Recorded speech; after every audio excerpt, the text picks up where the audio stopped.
there. Thank you so much for taking care of me, but this is not my home. I have to find where I truly belong.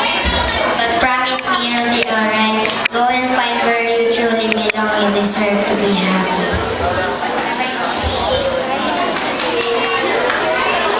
Soon, the flowers began to bloom, and the day became warmer. It was spring again.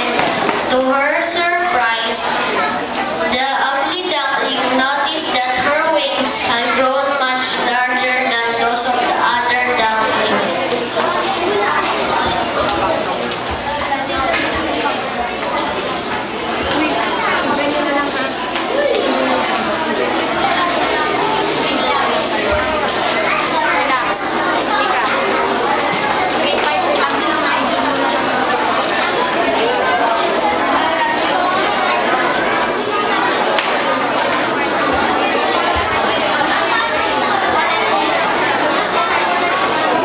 One day, as she neared the surface of the lake, she saw a reflection of another lovely bird.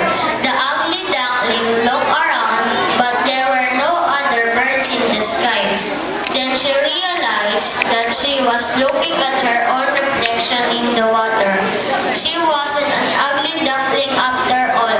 She was a beautiful white swan.